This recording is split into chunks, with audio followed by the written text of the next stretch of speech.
Hey you guys, welcome back to my channel. I am Tia Morel. If you're new to this channel, thank you. Thank you for tuning in. I appreciate it. But be sure to like this video and subscribe to my channel. I'll greatly appreciate it. We have an interesting topic today, you guys. So let's get into it. Let's get started.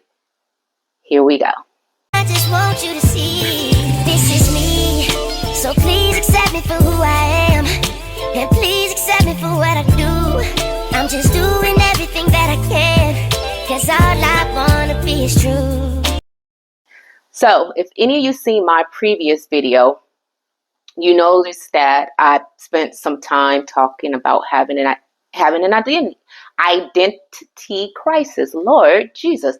First video will explain some stuff. So look at the first video if you didn't with my speech. So anyways, and so I want to sit here and tackle a little bit more on that and why I felt like that might have been the issue and that might have been the case for me. And I'm pretty sure a lot of you who experienced that or is experiencing it could be your case as well. So we're going to see, we're going to get into it. And so anyways, in the previous video, I was talking about how not only not knowing or accepting the cultural aspect of me, but also having difficulties accepting the spiritual aspect of me. So the cultural, the me thinking when I was younger, I was white and not black, that kind of pretty much got over with like fast. It wasn't something that lasted for a long period of time, like the spiritual crisis I have been having. That's been going on for decades. And so anyways, just to give a quick background about why I felt like I was white, my dad's mom, she was white, and my dad's dad, which I never met, was black. And then on my mom's side, my mom was full Cherokee Indian, and my mom's dad was black, and I never met him as well either. But anyway, so pretty much I was a very light girl, and because of that, and because when you get your, educational color and you're looking at your skin tone, you're like, okay, if this is black and this is white, I feel like I'm more closer than white than I am black because of my color of my skin. So that's pretty much how that happened. But like I said, that got over fast. But anyways, going into the whole spiritual aspect of having an identity crisis on that level, I pretty much, like I said, if you see my previous videos, that I was pretty much raised in the hood. And I am a product of a mother that loved God, that pretty much instilled God within me from a early age. And because of where we was staying, or even the area our church was in, because we was always surrounded about negativity, I think the interest that I had, when the devil sensed I had that interest, I think he sees that opportunity to say, period. That's the one. That's all I need to see. All I need to see is a sign of you being interested in something that is good, and I am going to work my way in. So I'm going to expose you, devil. I am exposing you so that you don't continue to be a freaking predator. But nah. Anyways, just had to vent that real quick. But yeah, the devil knows when to attack. He loves the young. He loves the weak. He loves the injured. He loves those that will allow him the opportunity to work and maneuver his way in. That's why he's a snake, because he is slithering, honey. And unfortunately, I am a victim of the devil. And I'm pretty sure there's a lot of you that's a victim, and there's a lot of you that's still a victim, and I'm still a victim too. But I'm pretty much exposing him and telling him he can no longer live in me, that eventually he's going to be destroyed. And so anyways, I think that has been a battle of minds for a long time, and just trying to accept it and understand it. And then, sometimes, you look at people you think that you probably went to church with for a long period of time, and you still see them in church. And then sometimes you be like, dang, they didn't fall victim? How did I fall victim and they didn't fall victim? Or how did the devil, why did they not have interest too? They was in the same area, and so then you kind of like question things like, okay, is it just that I'm weak? Is it that I'm not strong enough, that I'm not worthy enough? So you start having all these dark thoughts in your head, and that's just the devil that's just putting it in you, and he's loving it as you feeding into it and thinking these thoughts, he's loving it. And I was feeding into every thought that he was putting in my head. And honey, it was making sense to me. And I used to have days where I would sit back and say, why am I here? And by me being gone, would anybody miss me? No, nobody would miss me. That was all nobody missed me. Family, they wouldn't care. Nobody would care. Everybody would keep living life. So hey, if I decide to take my life, who's gonna be affected? Who's gonna and this is the stuff that the devil is putting in my head. And I'm pretty sure he puts in a lot of people's head. But I think the only thing that really kind of kept me strong in that process is because of what was instilled in me by my mom, having me going to church faithfully and just knowing right from wrong in terms of the belief that I have in a religion that I was born into, is that that suicide is a sin. And then I always say, like, if there is life away from here with God, I want to be with those that I love. So I have to constantly stay fighting strong and just hope that maybe another way I'll get destroyed without me destroying me. And then that's how I end up living a life that I eventually lived when I was in destruction mode. And like I said, that's a topic to discuss later on. But I definitely felt victim of the devil's words.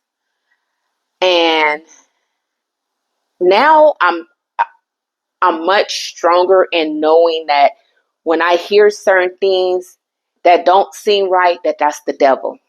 That he's still within me, and he's trying to get me to no, you're not, and no, I'm not. That's what I'm not finna do. I'm done. I'm over it. Because let me tell you, that is like the worst feeling in the world, is to have a dark cloud over you every day, all day, even when you're not showing that dark cloud and you're trying to still be a happy person, a smiley person. Because anybody that knows me as a kid, everybody loved my smile. And I was just always smiling. I was a happy kid. I was just smiling and then eventually I lost that. I lost that smile and started having frowns to the point people were like, why are you not smiling? There's reasons to smile for. And that was just the devil. And so I think pretty much what we experience is what is known as the imposter syndrome. And that's pretty much, oh my God, I was supposed to look at that, but just look what the imposter syndrome is. Look it up. Google, it'll tell you and stuff. So it's pretty much just like when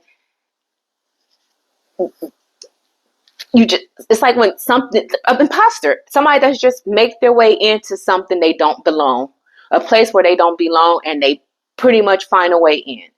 They're impostering. So pretty much that's what the devil does. And that's his recipe. His recipe is imposturing in those that would allow him, because they're weak, they're fragile, they're sick, they're injured, they're slowly losing trust in God, or have lost trust in God, or God put them in a situation they don't understand. And so that devil making his way in to say, okay, now I can get you. Because now that you're doubting God, I can get you and stuff. So I think that was a battle. And then it's like, then you don't want to seem like you're freaking a good girl when you live in a certain type of environment where good girls are not welcome.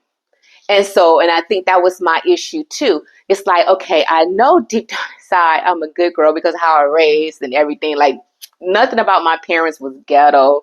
Nothing about them was ratchet. Nothing about them was, if you know my parents, you know everything about them was Cosby. They was a Cosby. They was, oh my God, Bill and you know the white thing, because right now I cannot think, but y'all know what I'm talking about. And so the Cosbys and stuff. So yeah, that was my mom and dad. So you kind of had that issue of being like, dang, I know I'm supposed to be a good girl, but if I show my surrounding I'm a good girl, they gonna tease the heck out of me, and they are not going to like me. They are not going to want it because I am not what they are. And so now that's a battle that I'm having inside of me. Now it's like this crisis, like, okay, when I go to church, I have to be that good girl. And sometimes I wasn't always that good girl, but it's like I have to be that good girl. Then when I'm outside of church, I have to be that bad girl. So it's like you kind of try to please every aspect of your life. I got to please the church folks. I got to show them, because of the way my mom is, that I'm just as holy as her. Then when I'm in the streets, because I put myself as being a street girl, now I got to prove myself as being a street girl. I got to show no sign of goodness in me, that I don't care, that I don't have a heart. So it's like that constant battle. And I allowed to let the streets identify me. I allowed that to take over, and I allowed myself to be said, okay, girl, good girl is not for you. You're not a good girl. The streets is where you need to be. And I embedded that in my head because the devil had me and the streets had me. And so I got lost. And so it kind of reminds me now, if you guys know the book of Daniel, King Nebuchadnezzar, he took Daniel and 3 others into captive, and he renamed them. He gave them an identity. So Daniel, whose name was God is my judge, became Belteshazzar, who means Bel protects him. Hananiah, whose name was God has been gracious, became Shadrach, the command of Aku. Mishael, who is what God is, became Meshach, which means who is what Aku is. And Azariah, which means the Lord has helped, became Abednego, servant of Nebu. Now, hopefully I said the names right. But anyways, so King Nebuchadnezzar tried to identify them and give them a name because that was Babylonian names. And so he wanted them to be of his culture and to get away from who they were, Christ-like citizens. But Daniel and them was like, no, sir, that's what we're not going to go. You can name us all you want. You can give us these names, but guess what? We will never betray our God. And then pretty much that's what they did. They stood firm in their love for the Lord. And see, I wish I was Daniel and them, but I didn't stand firm. I was like, okay, I'm Tanika. Well, guess what? I'm Tanika, and I'm gonna be Tanika, and I'm gonna love her, and Tanika gonna go all the way out and show y'all that she can do some Tanika things, So unfortunately, I wasn't them and stuff, and so that is what I wish I could have done, but unfortunately, I did it. And like I said, if I did what they did, then I probably wouldn't be here sitting right here having a story to tell, But also what I did so I actually have the Christian Standard Bible.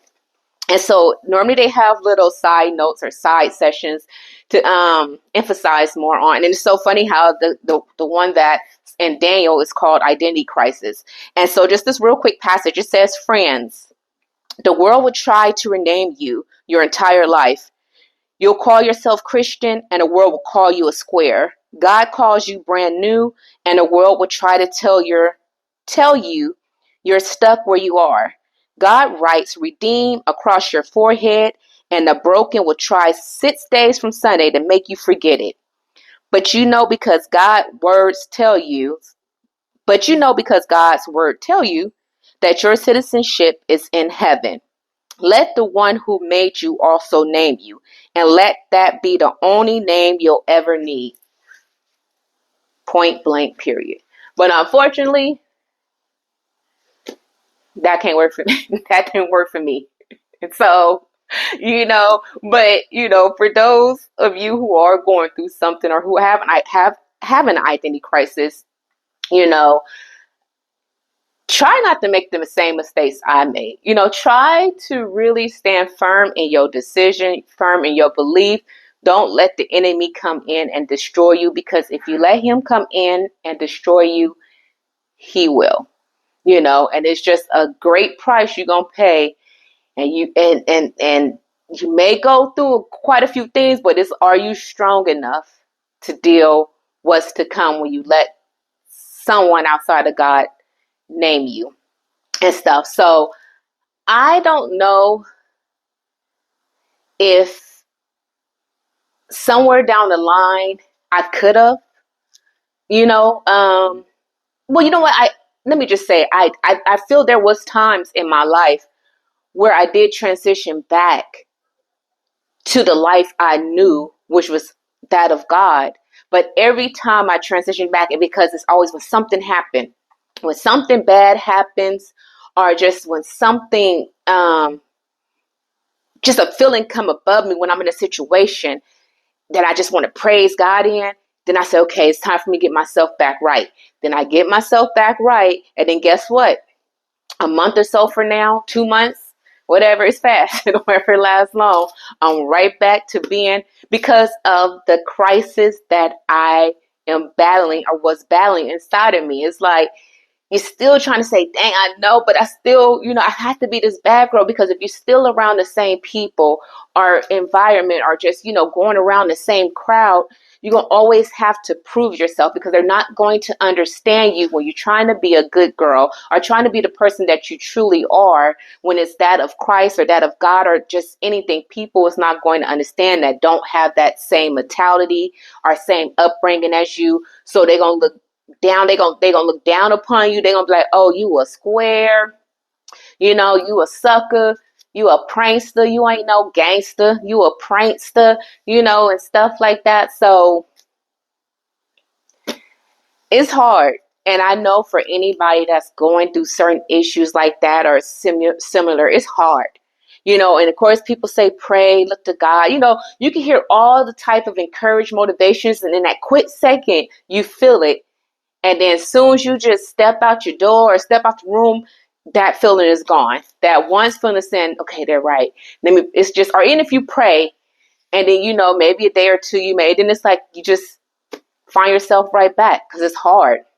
It's really hard to just try to sit there and just be truly dedicated to God. But God said, He said that if you trust and believe me, I will show you. I will show you that there can be light at the end of darkness. You just got to trust and believe. And trusting is hard, because when you're impatient, like I mentioned in my last video, being impatient, you should trust God. You should wait patiently on God. But it's hard. And I'm with you for those who have issues with just being in that confused, battling that crisis, of just, what to do, how to do it. I understand. I get it. So I'm not going to sit here and be like, no, you have to trust in God.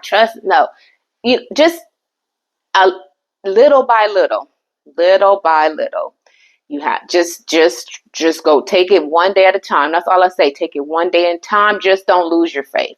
Regardless of what you decide to do, I just don't lose your faith and still try to go about it, with your head up and stuff. So even if you still allow yourself to partake in some things that you shouldn't, just keep your head up and just hope that God, not hope that God, just know that God would do what He said, do what He promised, do what He told us He would do, and everything. So, but yeah, the devil likes to attack identity. He definitely loves to attack identity.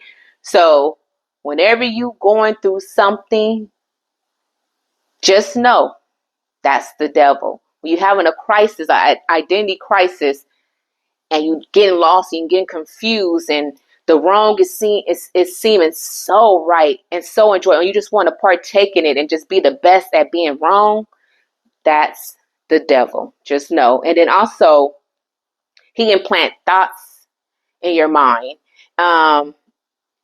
He'll make you think that you're worthless. He'll make you think that nobody care, you don't matter. You know what I'm saying? Or even if you do have some good thoughts in your head, but you have little evil ways or little ways that are ungodly, that is still the devil. I don't care how good of a person you is, how kind of a heart you have, but if you have some sort of ungodly, even if it's just this little, that's the devil. He's gonna try to steer you, try to manipulate you, and try to make it seem that whatever you're questioning,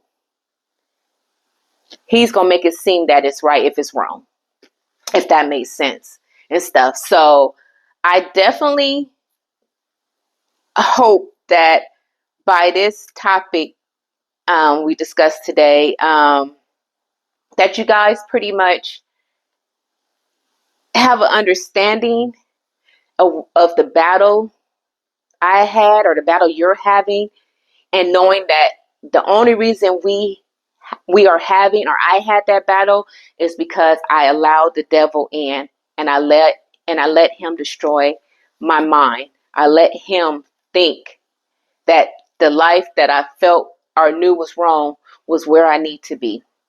I let him identify me. I let him give me a name. Instead of the name God gave me, and standing firm like Daniel and them did, regardless if I get renamed, but standing firm in my faith, I didn't do that. So that's why now I'm on this journey to try to eventually get to that point where the name that God gave me, I remain faithful in.